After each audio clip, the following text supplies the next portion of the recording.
नमस्ते फ्रेंड्स, जय Shri Krishna. Veena Deepak Soni YouTube channel में आप सभी का स्वागत है। फ्रेंड्स, आज की वीडियो के माध्यम से मैं आप सभी को सफला एकादशी व्रत की कथा कहानी सुनाऊंगी। तो हम हमारे सीधे हाथ में थोड़े से तिल के दाने फूल लेके सफला एकादशी व्रत की कथा कहानी सुनेंगे। का लाभ बताती हूँ। साल भर में जितनी भी एकादशी आती है सभी का अलग अलग धार्मिक महत्व है। इस बार जो सफला एकादशी आ रही है, इस दिन व्रत रखकर विष्णु भगवान की पूर्ण पूजा करने से सभी पाप मिटते हैं और कष्टों से मुक्ति मिलती है। विष्णु कृपा से व्यक्ति को पुण्य फल की प्राप्ति होती है और कार्य में सफलता मिलती है। मृत्यु के बाद व्यक्ति को स्वर्गलोक की प्राप्ति होती है। इसी सफला एकादशी बड़ी महत्वपूर्ण है। एकादशी का व्रत आप किस प्रकार करें। एकादशी व्रत के दिन अन्न का सेवन नहीं करना चाहिए। व्रत नहीं रखने वाले को भी चावल का सेवन बिल्कुल भी नहीं करना चाहिए। एकादशी व्रत के दिन बाल, नाखून, दाढ़ी कटवाने की भी भूल न करें। एकादशी व्रत के प्रारंभ करने के बाद अन्न का दान करना शुभ माना जाता है। एकादशी व्रत के दिन ब्राह्मणों को कुछ दान अवश्य करना चाहिए। को सफला एकादशी का महत्व बताती हूँ। सफला एकादशी का व्रत विशेष रूप से हिंदू धर्म में महत्वपूर्ण माना जाता है। यह व्रत न केवल व्यक्ति सफलता की प्राप्ति के लिए बल्कि जीवन के मार्ग में आ रही रुकावटों को दूर करने का भी एक उपाय है। इस दिन भगवान विष्णु की विधिवत पूजा करने वाले भक्तों को श्री विष्णु के दिव्य धाम वैकुंठ की प्राप्ति होती है और उसके साथ ही साथ उन्हें मोक्ष की प्राप्ति भी होती है और उनके लिए मोक्ष का द्वार खुल जाता है। इसी के साथ एकादशी को भगवान विष्णु की किस प्रकार पूजा करें, पूजा की विधि बताती हूँ। सुबह जल्दी उठकर स्नान आदि से निवृत्त हो जाएं। घर के मंदिर में दीप प्रज्वलित करें। भगवान विष्णु को गंगा जल से अभिषेक करें। भगवान विष्णु को पुष्प और तुलसी दल अर्पित करें। अगर संभव हो तो इस दिन व्रत भी रखें। भगवान की आरती करें, भगवान को भोग लगाए। इस बात का विशेष ध्यान रखें कि भगवान को सिर्फ सात्विक चीज़ों का भोग लगाया जाता है। भगवान विष्णु के भोग में तुलसी को जरूर शामिल करें। ऐसा माना जाता है कि बिना तुलसी के भगवान विष्णु को भोग ग्रहण नहीं करते।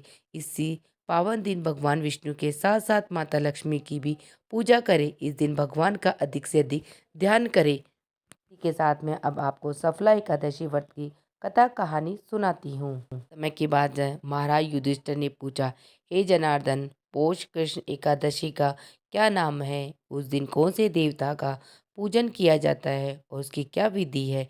कृपा करके आप मुझे बताइए। भक्तवत्सल भगवान श्री कृष्ण कहने लगे, हे धर्मराज, मैं तुम्हारे स्नेह के कारण तुमसे कहता हूँ कि एकादशी व्रत के अतिरिक्त मैं अधिक से अधिक दक्षिणा पाने वाले यज्ञ से भी प्रसन्न नहीं होता हूँ। अतः इससे अत्यंत भक्ति और श्रद्धा से युक्त होकर करे। हे राजन, द्वादशी युक्त पौष कृष्ण एकादशी का महात्म्य तुम एकाग्रचित्त होकर सुनो। इस एकादशी का नाम सफला एकादशी है। इस एकादशी के देवता श्री नारायण हैं। विधि पूर्वक इस व्रत को करना चाहिए। जिस प्रकार नागों में शेष नाग, पक्षियों में गरुड़, सब ग्रहों में चंद्रमा, यज्ञों में अश्वमेघ और देवताओं में भगवान विष्णु श्रेष्ठ है, उसी तरह सब व्रतों में एकादशी का व्रत सर्वश्रेष्ठ है। जो मनुष्य सदैव एकादशी का व्रत करते हैं वे मुझे परम प्रिय हैं। अब इस व्रत की विधि मैं आपको कहता हूँ। मेरी पूजा के लिए ऋतु के अनुकूल फल, नारियल, नींबू, नैवेद्य आदि 16 वस्तुओं का संग्रह करें। इस सामग्री से मेरी पूजा करने के बाद रात्रि जागरण करें। इस एकादशी के व्रत के समान यज्ञ, तीर्थ, दान, तप तथा और कोई दूसरा व्रत नहीं है। 5000 वर्ष तप करने से जो फल मिलता है उससे भी अधिक सफला एकादशी का व्रत करने से मिलता है। हे राजन, अब आज इस एकादशी की कथा कहानी सुनिए। पार्वती नगरी में एक महिष्मान नाम का राजा राज्य करता था। उसके 4 पुत्र थे। उन सब में लुपत नाम वाला बड़ा राजपुत्र महापापी था। वह पापी सदा पर स्त्री और वेश्यागमन तथा दूसरे बुरे कर्मों में अपने पिता का धन नष्ट किया करता था। सदैव ही देवता, ब्राह्मण, वैष्णवों की निंदा किया करता था। जब राजा को अपने बड़े पुत्र के ऐसे कुकर्मों का पता चला तो उन्होंने उसे अपने राज्य से निकाल दिया। तब वह विचार करने लगा कि कहाँ जाऊँ और क्या करूँ अब मैं। अंत में उसने चोरी करने का निश्चय किया। दिन में वह वन में रहता और रात्रि को अपने पिता की नगरी में चोरी करता तथा प्रजा को तंग करने उन्हें मारने का कुकर्म करता। कुछ समय पश्चात सारी नगरी भयभीत हो गई। वह वन में रहकर पशु आदि को मारकर खाने लगा। नागरिक और राज्य के कर्मचारी उसे पकड़ लेते, किंतु राजा के भय से उसे छोड़ देते थे। वन के एक अति प्राचीन विशाल पीपल का वृक्ष था। लोग उसकी भगवान के समान पूजा करते थे। उसी वृक्ष के नीचे वह महापापी लुम्बक रहा करता था। इस वन को लोग देवताओं की क्रीड़ास्थली मानते थे। कुछ समय पश्चात पौष कृष्ण पक्ष की दशमी के दिन वह वस्त्रहीन होने के कारण शीत के चलते सारी रात्रि सो नहीं सका। उसके हाथ पैर अकड़ गए। सूर्य होते होते वह मूर्छित हो गया। दूसरे दिन एकादशी का मध्या के समय सूर्य की गर्मी पाकर उसकी मूर्छा दूर हो गई। गीता पढ़ता वह भोजन की तलाश में निकला। पशुओं को मारने पे वह समर्थ नहीं था, अतः पेड़ों के नीचे गिरे हुए फल उठाकर वापस उसी पीपल के वृक्ष के नीचे आ गया। उस समय तक भगवान सूर्य अस्त हो चुके थे। वृक्ष के नीचे फल रखकर कहने लगा, हे भगवान, अब आपके ही अर्पण है यह फल, आप ही तृप्त हो जाइए। उस रात्रि को दुख के कारण रात्रि को भी नींद नहीं आई। उसके इस उपवास और जागरण से भगवान अत्यंत प्रसन्न हो गए और उसके सारे पाप नष्ट हो गए।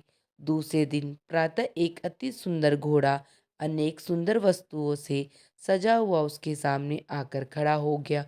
उसी समय आकाशवाणी हुई कि हे राजपुत्र, श्री नारायण की कृपा से तेरे सभी पाप नष्ट हो गए हैं। अब तू अपने पिता के पास जाकर राज्य प्राप्त कर। सी वाणी सुनकर वह अत्यंत प्रसन्न हुआ और दिव्य वस्त्र धारण करके भगवान आपकी जय हो कहकर अपने पिता के पास गया। उसके पिता ने प्रसन्न होकर उसे समस्त राज्य का भार सौंप दिया और वन का रास्ता लिया। अब लुपत शास्त्र अनुसार राज्य करने लगा। उसके स्त्री पुत्र आदि सारा कुटुंब भगवान नारायण का परम भक्त हो गया। वृद्ध होने पर भी वह अपने पुत्र को राज्य का भार सौंपकर वन में तपस्या करने चला गया और अंत समय में वैकुंठ लोक भगवान कृष्ण के धाम को प्राप्त हुआ। अतः जो मनुष्य इस परम पवित्र सफला एकादशी का व्रत करता है उसे अंत में मुक्ति मिलती है। जो नहीं करते वे पूंछ और सींगों से रहित पशुओं के समान है। इस सफला एकादशी के महात्म्य को पढ़ने से अथवा सुनने से मनुष्य को अश्वमेध यज्ञ के फल के बराबर की प्राप्ति होती है। इसी के साथ मेरी सफला एकादशी की व्रत कथा कहानी समाप्त होती है, साथ ही जानकारी समाप्त होती है। आप सबको मेरी कहानी और मेरी जानकारी कैसी लगी मुझे कमेंट बॉक्स में जय श्री कृष्णा या हर हर महादेव लिख के ज़रूर बताना। वीडियो पसंद आई है तो लाइक करना और अपने दोस्तों मित्रों को शेयर करना और चैनल को सब्सक्राइब करना, जिससे आने वाली वीडियो का नोटिफिकेशन आप लोगों को प्राप्त हो सके। वीडियो देखने के लिए आप सभी का धन्यवाद। हर हर महादेव। मिलते हैं नेक्स्ट वीडियो में।